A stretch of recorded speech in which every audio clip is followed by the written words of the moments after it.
off, a little bit of housekeeping. How are you looking fitness-wise for this one?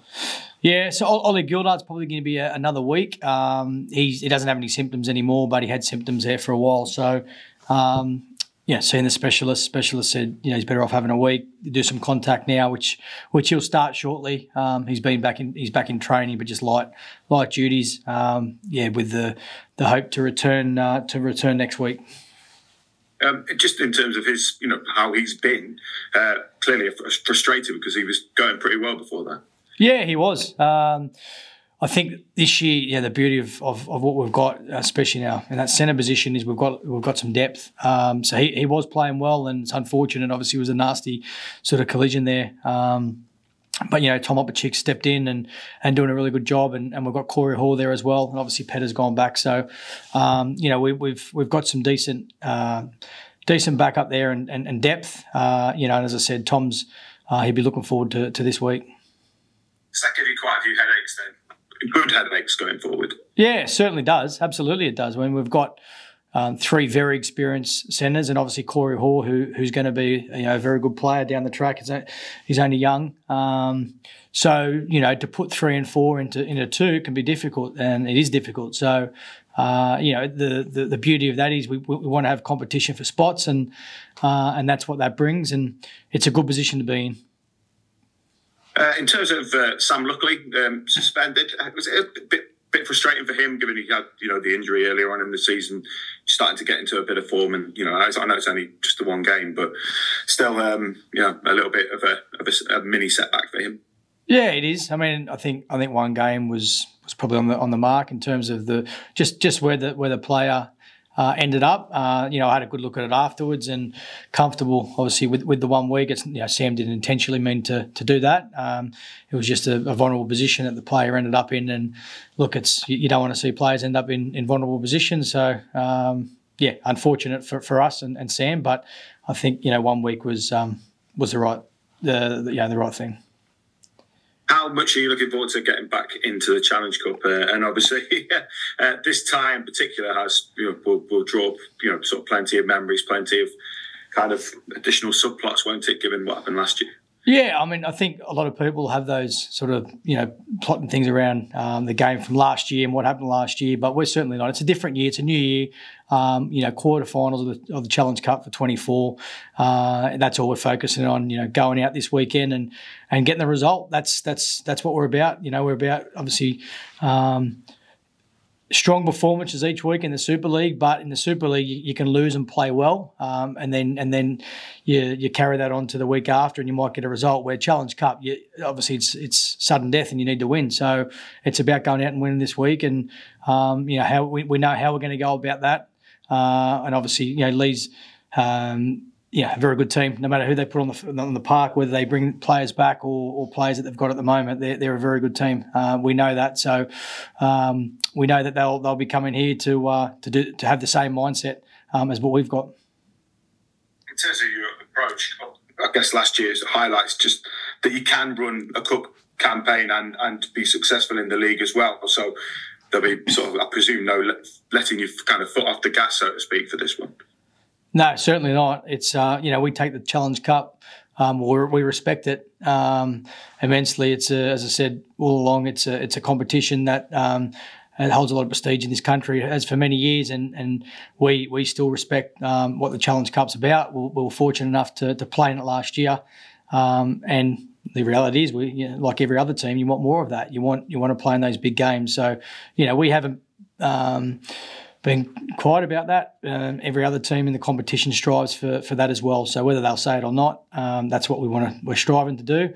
And we've got an opportunity this week in a quarter final. So as I said, we're looking forward to it. We're looking forward to playing back home again, especially.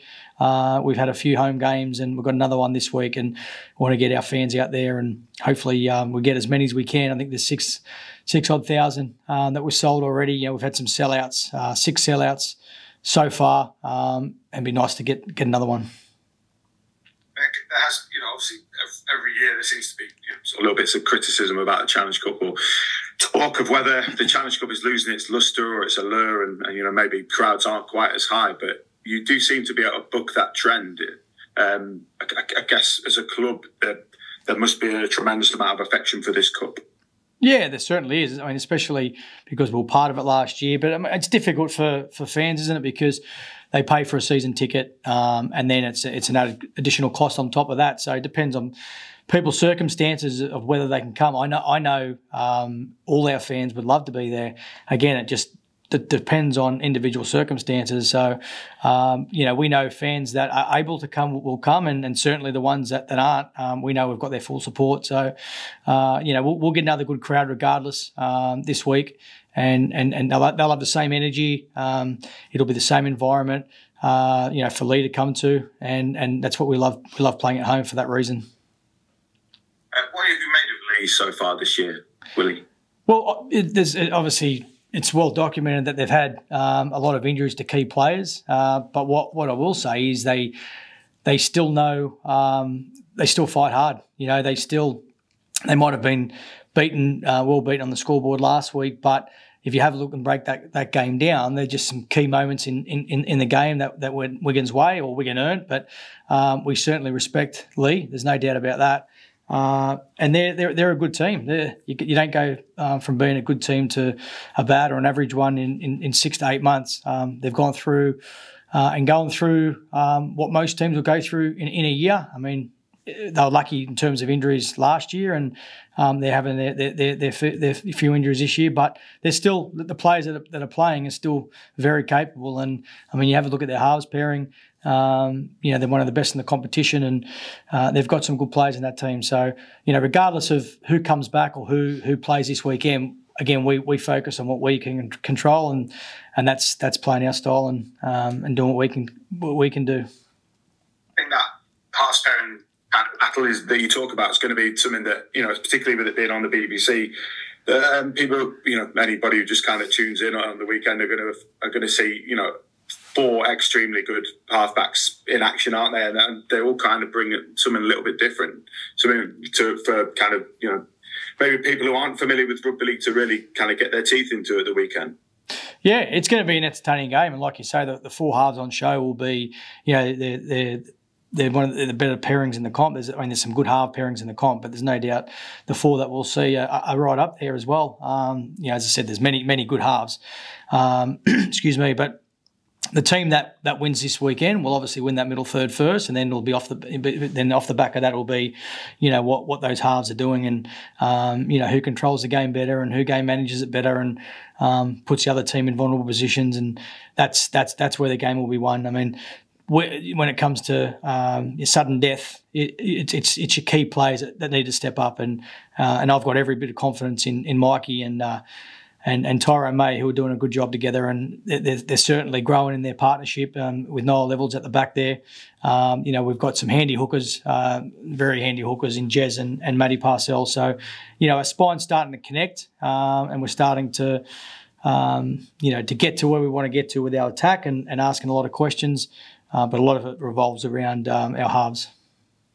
Yeah, just a little word on Niall Levels. He's obviously had a nightmare couple of years, hasn't he? But how good is it to see him with a sort of smile on his face and playing as well as he is at the moment? Yeah, it's awesome. He's a great person, and he's a very good player. He's a great player. He was obviously he had his fair share of injuries at Castleford, so he couldn't put his best foot forward there. But certainly at Salford, what he did at Salford and what he's done over his career, he's had a strong pre-season. He's a mentally strong person. I mean, he knows how to handle adversity. He knows how to handle setbacks, and now, like you say, it's really good to see him with a smile on his face. And there's no doubt we'll see the best of him as the year goes on. He's getting comfortable in that number 1 position, that fullback position, and it's what he's used to and most comfortable with. So he's doing a great job for us. That's all good for me, man. Cheers. Somebody else have a crack. Cheers, Willie. Cheers, mate. Is that it, guys? Yeah, no, Willie, just to pick up a little bit more on the team news, I don't think you mentioned it. Dino was 18th man, I know was close last week, and Joe Bedge had a bit of a tight Achilles or something. Yeah. Are they both back this week in contention to be in the squad? Yeah, so we'll have a better look later on the week. But both, as I said, Dino probably could have played last week. That's why we put him 18th man. He did have a tight calf. So yeah, I expect Dean to come back, and then we'll just make a call on Joe later on the week. And Ben's cut tied, didn't he? He is, mate. Playing North Comedy. Yeah, so he can't play. You gave Jez a rest last week, and he's been tremendous for you at the start of the season. How important is it for you, because of the options you've got, to try at certain weeks when it feels right to give players like Jez a little bit of a rest? Because if you are going to go far in this competition, there's going to be no let up until October, and I imagine that's important for you, just to give certain players a little break every now and again. Yeah, I think, like you said then, certain players, Jez was the one that we did rest last week, purely because Jez, he's got a new role now. He's our starting 9, and he's been up for a number of weeks. So, bringing in someone like Matt Parcell to start at 9 and play 80 minutes, and the way he played is a really good and strong position to be in. So we wanted to give Ben Reynolds an opportunity. Ben, we weren't sure whether he was going to play in the halves or play at hooker, because I want to see him at both. So then we had the opportunity then to be able to give Tyrone a rest during the game, and Elliot Minchella. So we certainly went in that game looking to go with our strongest possible team. Jez was the only one, as I said, that we did rest, because he playing in the middle there, playing long minutes or big minutes like he has, and what I've been most impressed about is he's fixed up and improving the areas that we looked at in the pre-season. He's consistent now with those, and it was just a matter of giving him a rest so we can go again. But we certainly had someone fill that role that's more than capable, as we know. He's done it for, how many years has he done it for, Matty Parcell, especially over here. Do you think your squad's better equipped this year for the rigours and the demands of an assault for 2 trophies, come the end of the year, because you've got a few more options, whether that be centre, whether that be fullback, whether that be, in the pack and through the middle? You look like you've got more options to move things around this year, and are probably stronger for that tough challenge of 2 trophies. Yeah, that's what every team strives for. You want, as I said before, you want to have competition for spots. You want to have depth, and you want to have players who aren't comfortable or feeling, if they're not performing at training, or they don't have the right attitude, or that they know that someone else is there to take their spot. So, we want to flip it and have the mindset that they know that that someone's, as I said, someone's on their tail, so to speak, that someone's putting pressure on. Because when you have that, or when I believe is when you have that, that's when you have more success. But you need a type of character in your team to do that. You need, some players and people don't want that. They do want an easier option, and they want to be guaranteed things, but there's no guarantees in life for anything, really, is there? So for us, we want to try, and we're still building that squad where there is depth in every position. Everyone's comfortable with knowing that no one's job in the world, at a level that these guys play at, coaches, high-end executives. Your job's not safe. You need to do it every day. You need to turn up, so to speak, every day. So we've got a squad that understand that, and we've got a squad that do that. And that's what I'm proud about as a coach. I mean, I've got to have conversations with players around not making teams, but they just get on with it. They just, the players that haven't played have just got on with it. They've trained hard. Like we just had a session then, and the Robins, who's the team preparing the first team for the week, trained extremely well today, and they were acknowledged, because it makes the first team better, but it also helps them get in contention for the week after. So if they don't perform and they're not doing that at training, then they're not going to be in the week, or they're not going to be in contention for the week after. But the beauty of today's session is we look at it as coaches and we go, we've got an X amount of players now put themselves in position because of what they did at training. So we do value that. You spoke about the crowd, and I wanted to just talk a little bit more about that Craven Park factor, if you will. You've only lost one game at home going back to July, I think it was last year, and that was Warrington at home early in the season, a game which arguably, you probably should have won and had enough opportunities to win. It feels like you're really building something on and off the field at Craven Park with the work that Paul Leigh and the board are doing, and the way that you're doing with the team. I was down there on Friday night in that Craven Street, and the atmosphere is terrific. The fans really seem to have bought into it. How important is it for you to really capitalise on that? Because if you can make your home ground as a really intimidating, difficult place for other teams to come. So that's massive for any team that wants to be competing in them upper echelons of the league table. Yeah, definitely. I mean, it's no secret that teams know what they're in for when they turn up to Craven Park. I think when I first arrived, we spoke about our home ground and what it means to us to play here, and what performance the players want to put on for their fans and our fans, and we want to be consistent with that. And I think, again, I'm proud of the players and what they've done around that, because yes, we've had the results at home, but it's the way we've played. We've got a style now that I believe a person might come to the game a couple of times and they can see a difference if there is a big shift in our performance, or they see it, they understand. And they can see how we want to play. I think that's important for fans, so they're connected to our team. So I think we're certainly, without getting ahead of ourselves, we're certainly in a strong position of who we are as a team. But as I said before, you need to keep doing that every week. Like, you can't, think that there's no end, to success, is there? So we haven't won anything. We haven't won a trophy. We're striving to do all that, but what we can control is, like you say, what we do at home, the performances that we put in, and being consistent with that. We've got a lot of control and say in that. Not always the result, and Warrington was a perfect example of that. We got off to a slow start, and then we found our way, and then we played the game that we know we can play, and like we do at home. But as I said, it's about being consistent with that, and we need to do it on Saturday night again. It doesn't just happen. Teams come here now knowing it's going to be a tough ask. It's a hostile environment. We've got, our players love playing here, but we need to go do it again. You said about not winning a trophy yet. This club's only won the Challenge Cup once in its entire history, which I think is quite astonishing for a club of this size that's won countless other trophies.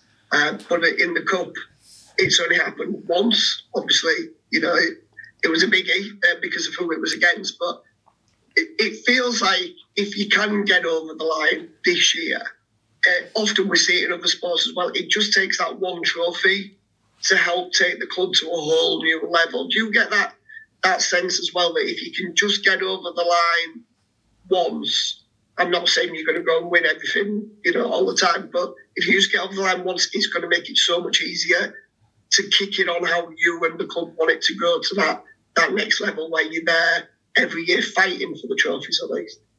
I think what you said before, like, we've only won it once. I mean, the Super League, I know it's a separate competition, and the Super League's only been won by four teams.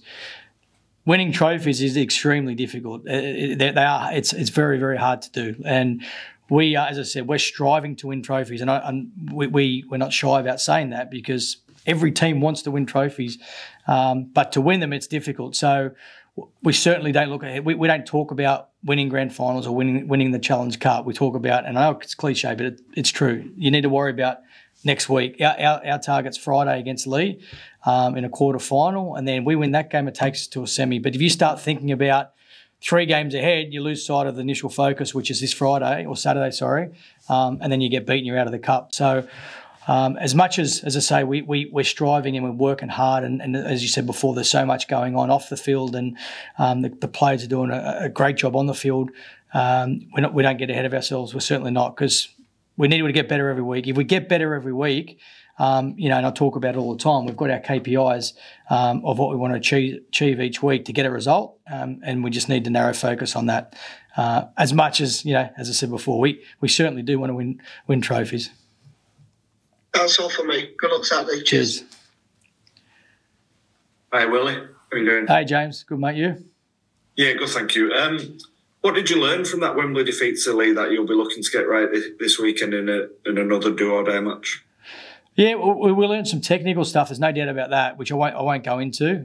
I've just sort of spoken to some players around, what that looks like again, and we definitely fixed that up. Obviously we had a really good win 2 weeks after against them last time, and then played them in the semi. So technically, we fixed a lot up that we wanted to, and I believe we fixed up, in terms of. We just fell short in that game. We know that. What we didn't do was give up. There's no regrets from this group around the performance and effort that we put in. Naturally, there's a couple of things in the game, that we'd take back, but we certainly fixed that up when we played them 2 weeks after. Has it been mentioned at all this week? Nah, not at all, mate. As I said before, it's a new year, and it's a new focus. Naturally, I get it. The headlines will be around last year and all that, and I understand that. But there's no point bringing last year up and bringing. Why would I want to bring negative emotion up? I'd rather talk about. If we're going to talk about last year, let's talk about the semi-final and the games that we fixed up. But if we talk about Wembley, you're bringing up negative emotions, and I think that's the way we want to approach this. It's certainly it's a new year. We've started off quite well this year, and we've got a new challenge on Saturday. At the same time, as a former player, do you think it will be fueling a few individuals who do play at Wembley? Oh, there's no doubt. Of course, you want to, as an individual, you always want to keep improving, and you certainly there's a really good rivalry now. I think between the two clubs, it's a healthy rivalry between the two clubs. That's been built on the players and what they've delivered in every match last year. Except for there was 2 games, one on on our side where they were beaten straight after the whistle and we kicked out in the full, and they beat us by nearly 50, whatever it was, and then vice versa after the final. But the games are in and around that. They've all been tight, highly competitive, and the fans have got behind them. So it'll be no different this week.